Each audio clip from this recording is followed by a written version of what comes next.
Next, under executive reports, we have from Land Development, the building permit report for September 2017. Could we have a motion, please, to accept this as presented? Councillor Broba, seconded by Councillor Moore. Any further questions or comments?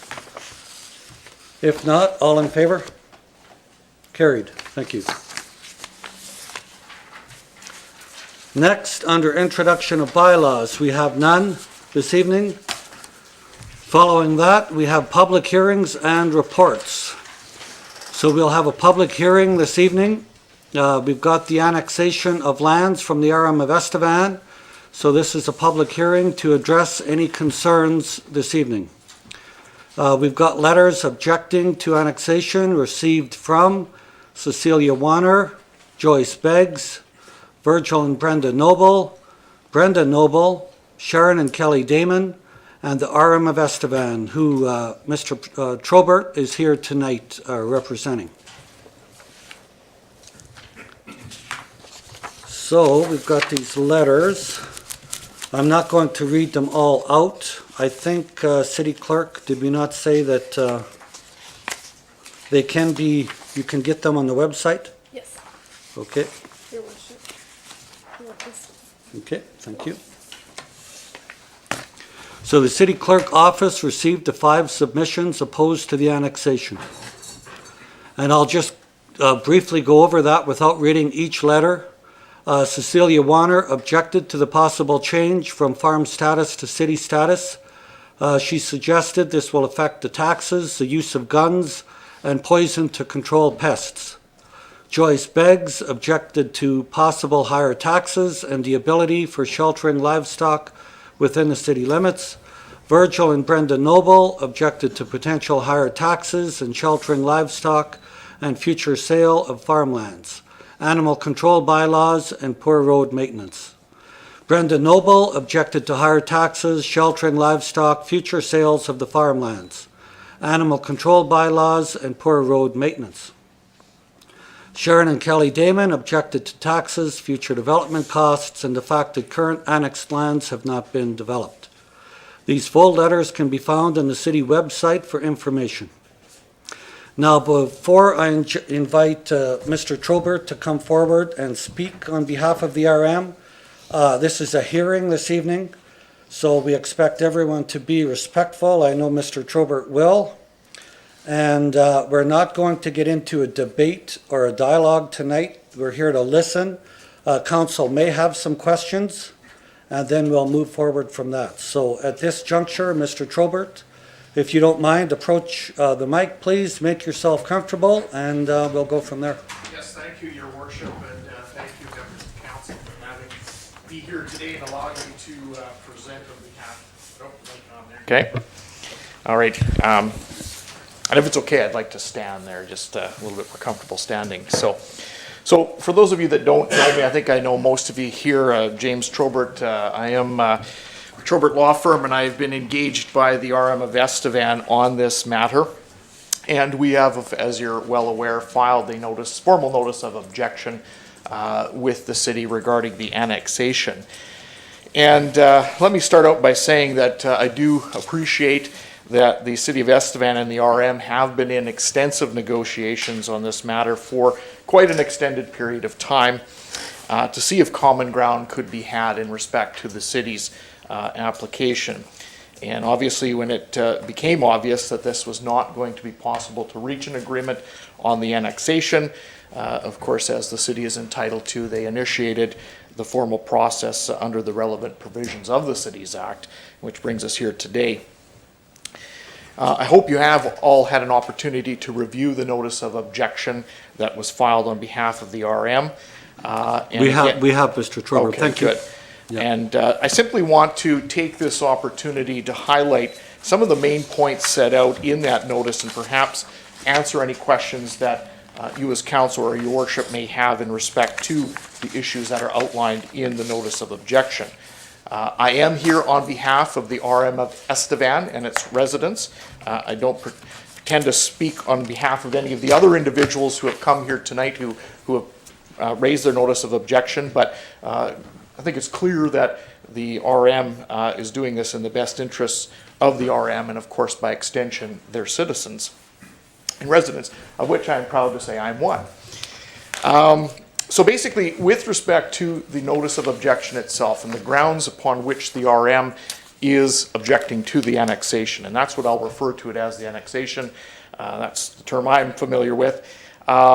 Basically, there are four main points that the RM is presenting as in opposition to the annexation. Firstly, our contention is, or the RM's contention is, that the City of Estevan already has sufficient land inventory within its boundary to meet not only present but future needs as well. Secondly, that the City of Estevan projections of growth over the next 30 years upon which the city we submit is basing this application, we believe those growth projections are significantly higher than the evidence suggests that they will actually be over the next 30 years. Thirdly, the city's desire for an orderly development along the bypass corridor, we submit can be accomplished without the process of annexation. And the viewpoint is that there are other less intrusive measures for that to occur. Fourthly, and from a financial standpoint, the RM is concerned about the city's ability and present ability to service not only the lands, but also, and more importantly, as we addressed in the notice of objection, Township Road 25 for the reasons outlined there. And the fifth component, which I'll touch only briefly on, I guess would kind of be a grab bag of other issues, if you will, in terms of the necessity of the city's present annexation plan. Of course, it's also our submission that ultimately, if the city intends on proceeding with the application, of course, it goes under the Cities Act to the Provincial Municipal Boundary Committee for decision. And it's clear from my reading of those decisions that have been made in the past, they revolved around whether there was a need for the annexed land. And that was the basis upon which the RM is submitting this objection here. And of course, this need has to be something more than just a vague, future point in time need for land, but rather, in their words, a response to a plan for some development to proceed once additional lands are placed inside the boundaries of the municipality. And we can appreciate the city's desire in its material that they've forwarded, that they want to ensure that over the next number of years that they have sufficient land inventory to accommodate growth within the city, which we all hope happens. We're just suggesting that that is not where we're at today. Collectively, then, the information presented in the objection, in which I wish to present tonight, highlights the RM's position that need certainly does not seem to be paramount in this application. Perhaps increasing the tax base is, but we'll leave that for another day.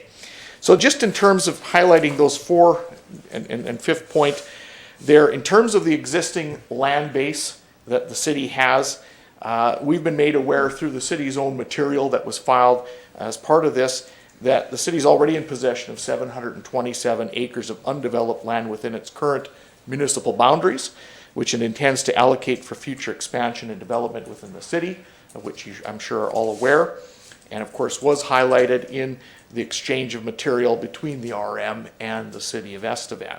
So we're establishing that, and it's acknowledged by the city, that there is already an inventory of undeveloped land.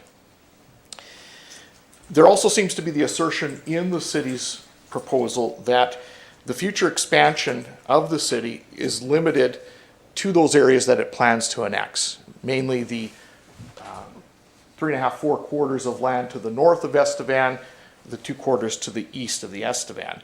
RM's contention is that's simply not the case. But basically, there are other potential expansion sites, including several hundred acres of land available to the west and northwest of the city, particularly along potentially the Highway 39 corridor, which, as we indicated, is a potential for development. And of course, we can all debate, whether it would be more attractive for a developer, be it residential, commercial, industrial, to have it along the bypass corridor, or whether it would be somewhere else along Highway 39 or otherwise. all we're suggesting is there are other places available other than the lands that the city is seeking to annex. There's also, as pointed out in the notice, other private developers that have several hundred acres of vacant available land right now. We included the notice from ICR that clearly indicated the industrial bypass park, which has been for sale obviously for some time, which provides at least 160 acres of industrial development, albeit it's not in the city. But I think in terms of the industrial development that has taken place outside the city boundaries, I think fits well in with those previous developments. And again, we can all debate as to whether it's best suited for that development to occur inside the city or outside, and who's best able to provide for that. The point is, though, we're suggesting there is ample lands already available. I also highlighted, I think, another important point when you're talking development is not only what's available outside the city that it's seeking to annex, but what's available inside the city now. And I think there is, the point we were trying to make is that, as we're all aware, there's a lot of properties in the city itself, whether they're houses or commercial buildings or other improvements, that are actually at the end of their life expectancy. And I think that provides the city with an opportunity for renewal, for growth, and that those properties in the near future can provide some of that. And one only has to look at the for sale signs at the properties, I believe, across from the co-op. And they're all old houses. I'm not saying they're not usable as such, but certainly there's, I think, not only now but in the future, an ability to redevelop those existing properties that have reached the end of their usefulness, their life usefulness. So in summary, on that point, we believe that the 727 acres that the RM already has, as well as the other points I've mentioned, provides the city with an ample inventory of land such that it doesn't need the 6.5 quarters that it is now seeking to annex from the RM. Secondly, the other point we highlighted is the projected growth. And as I read the City of Estevan Land Development Report dated September 6, 2017, the clear indication from that report is that the primary driver of the criteria looked at by the city for annexation was indeed population growth.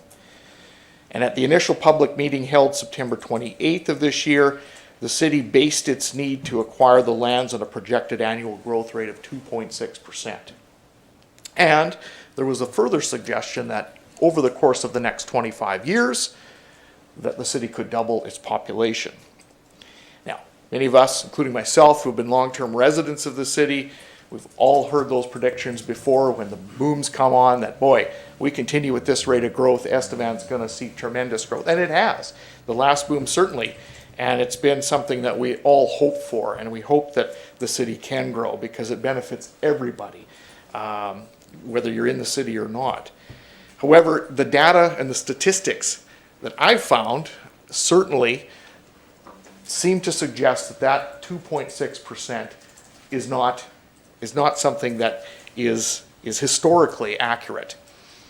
And as I indicated in the notice of objection, when you looked at the last 30 years of data from Statistics Canada in terms of population growth, that population growth over those last 30 years, from 86 to 2016, with the available data, was 13.01%. So over 30 years, we're not even at 0.5% growth.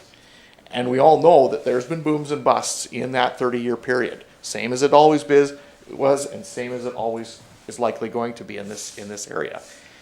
So even if you take the city's low growth, 1.2% figures, it still doesn't mesh up with what the historical data seems to suggest, which is it just doesn't grow that fast. There are large booms with large increases in population, but they're unsustainable. And I think the data brings that out. And so when I did the extrapolation saying, well, what can we do with that data over the next 30 years using the percentage growth over the last 30 years, you're looking at, in those 30 years, of maybe approaching 13,000 in population, not the 15,000 submitted by the city. So again, it doesn't substantiate a clear and definitive need for the city at this point either now or for those next 30 years based on those projections. And again, we also made reference that there's other things that can affect the population growth, not only the oil industry, but obviously the two other main industries that we have in this area, which is the mining and the power generation. And we all know, and we all shake our heads when, you know, we're left with the federal government saying, you know, by 2030, we're getting rid of coal-generated power.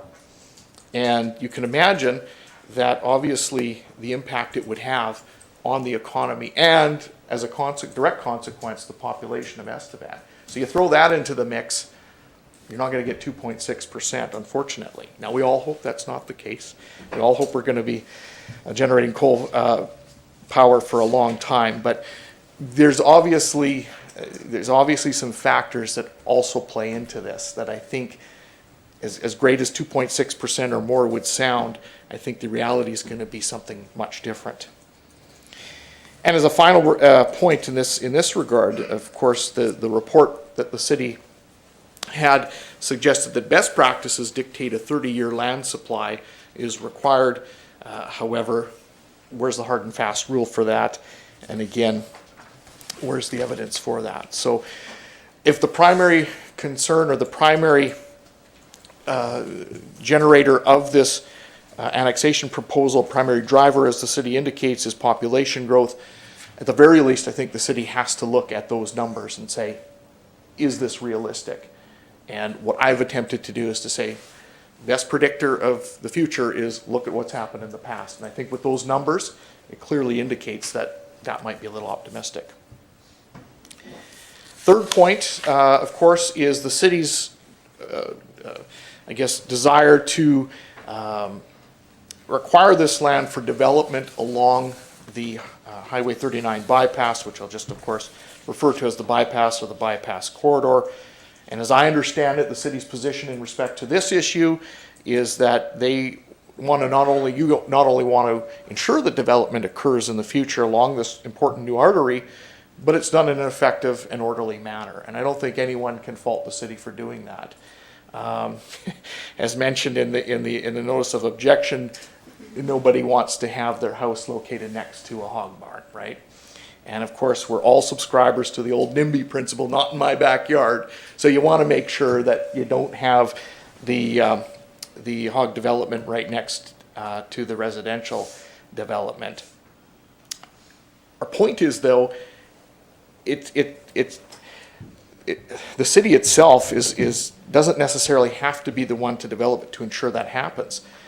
Because right now, whether if it's the city driving development or whether it's the RM, you're all faced with the same provincial legislation, the same development requirements, whether it's the Estevan or the RM. And there's no reason to believe the city would have a better chance at controlling that development than the RM would.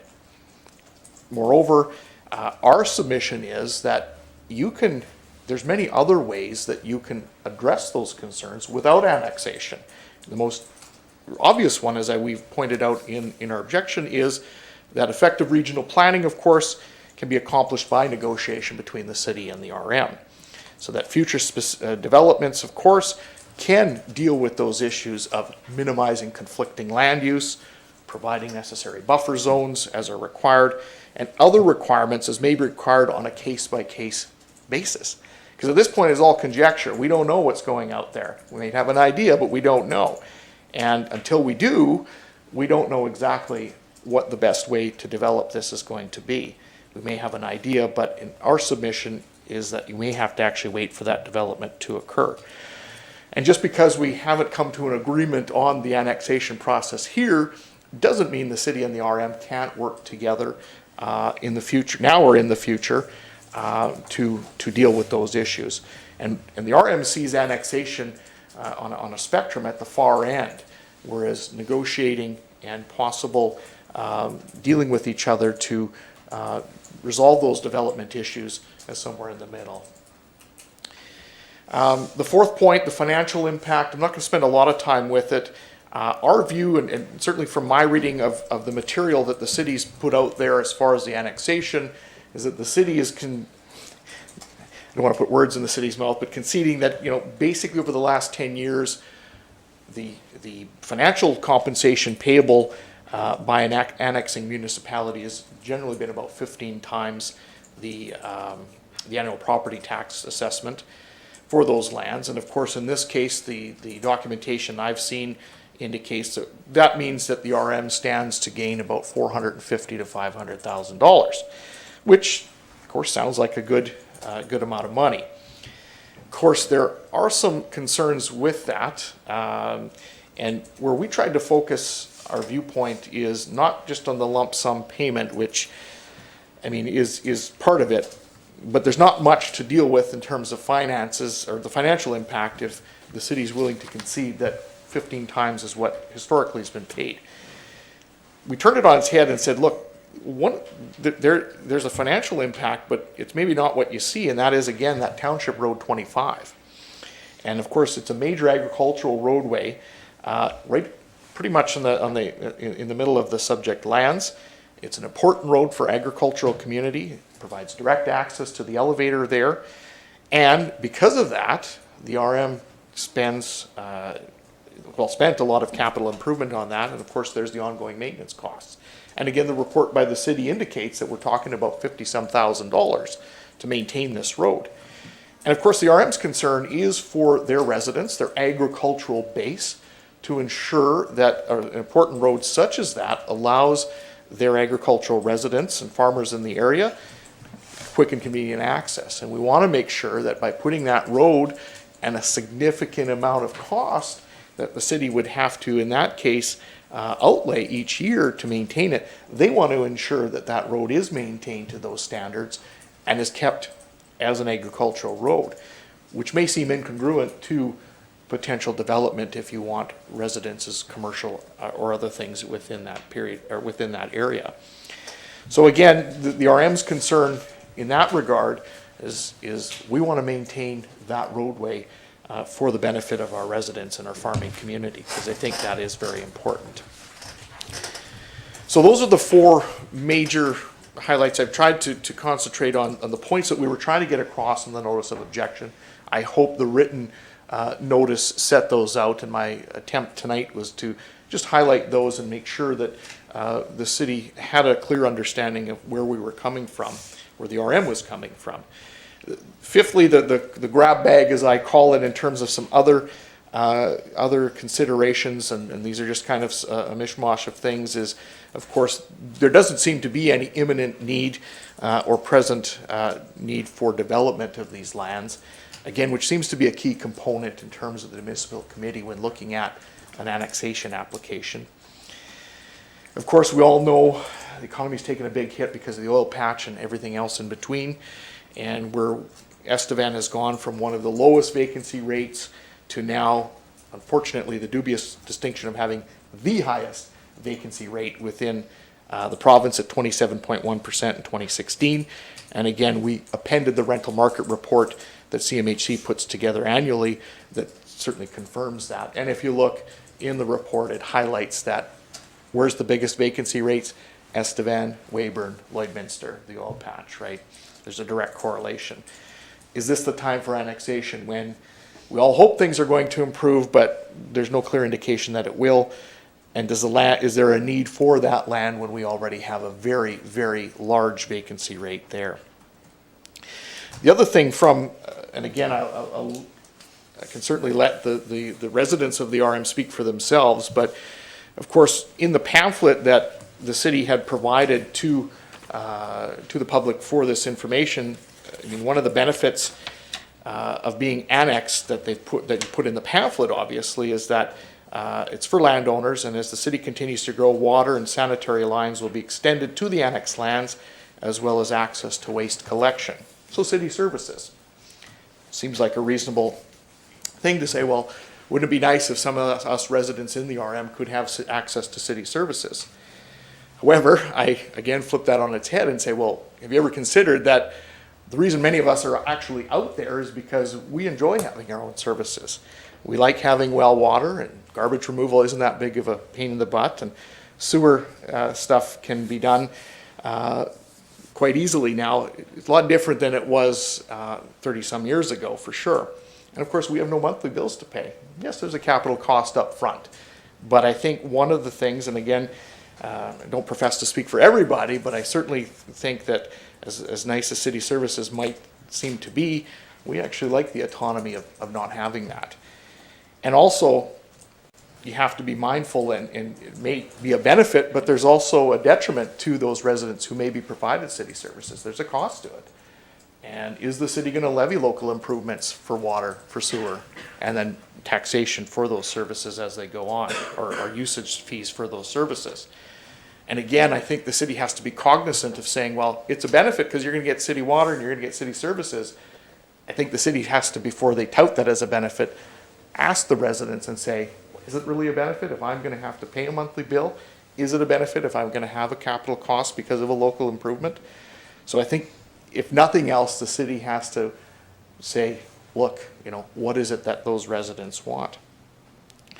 Also, right now, as is indicated in the report, the land that's planning to annex, of course, is largely agricultural, but it has a number of residential acreages. And when I pulled the titles for the land ownership, I mean, it's the couple of quarters of southwest of 35, the southeast of 34 are quite parceled out. There's a number of large acreages there, and again, I don't want to speak for them, but I'm assuming that some of them may be opposed to actual development down there. So if developer comes, certainly the developer has the right to negotiate with the landowner to say, we'd like to purchase this land and we'll make you a great offer. But there may be some landowners that say, I don't want that. That's why I'm out there. And then I'm not going to parcel my land out for a residential or commercial. Begs the question then, if that's the case and the land is annexed to the city and the city sees a nice developer coming in and saying, I want to develop this land, we've got to get the land from the landowner, and if they don't want to, does the city turn to expropriation to do so, right? So I'm trying to look at it from the various aspects of the residents that are out there. Again, I don't want to necessarily speak for all of them, but certainly I think there can be some out there. And again, the idea is to ensure that these residents that you're attempting to annex are in agreement with the proposal. I've also been made aware that there appears to be a major gas pipeline that traverses some of those quarters there, and there's a Sask Energy facility north of town there. And of course, the other consideration is if there's development out there, what's the additional hindrances? Are we going to have to move major gas lines? What's the cost of that? Can we effectively do it? Sask Energy isn't just going to let you guys build, or anybody build buildings on their major gas line that supplies gas to the surrounding area in the city. So I bring it up as a point to say there's a lot of other things that need to be thought of before rushing in and saying, well, we want to secure this land because we want to develop the land and we think that this is an ideal place to do so. There may be a lot of other things there. So, in conclusion, I'm sure you're glad to hear those words. I wanted to just, again, highlight those objections that the RM takes to this plan annexation. Certainly, don't see me making this presentation as the RM lawyering up. Basically, their hope was, I guess, that I could in some semblance of order, basically explain the rationale. And I think our attempt is to say, wait a minute, is this the right move? Is it the right move now? Is it the right move in 30 years when we have a lot of these unknowns right now? And I think at this point in time, serious consideration should be given to the fact that there's a lot of question marks out there. And there's a lot what the city's basing this proposal on that's unknown and maybe is not entirely accurate, such as the population growth. And of course, the RM and its residents have strong feelings about that. And obviously, the RM and the city will have to work harmoniously. Whether or not this annexation takes place or not, there's always going to be some issues there. And certainly they're willing to work with not only present council, but that in the future as well. So again, I would like to take this opportunity to again thank you guys for allowing me the opportunity to spout off to you guys here. I am certainly, I can make myself available right now.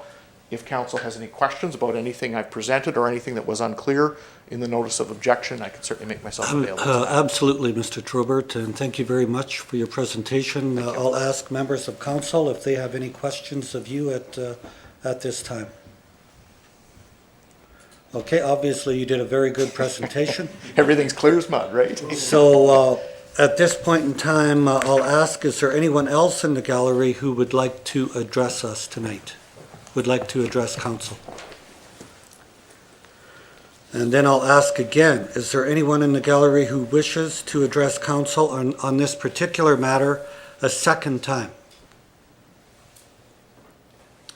Okay, I will ascertain there's no further presenters in the gallery who wish to address council on this matter. So we will take these objections into account. Again, thank you very much, Mr. Trobert. We appreciate that. And we'll have discussions amongst ourselves, and we'll see where that leads. So thank you all very much for coming this evening, and we appreciate that. Thank you. Thank you. Good night. Good night.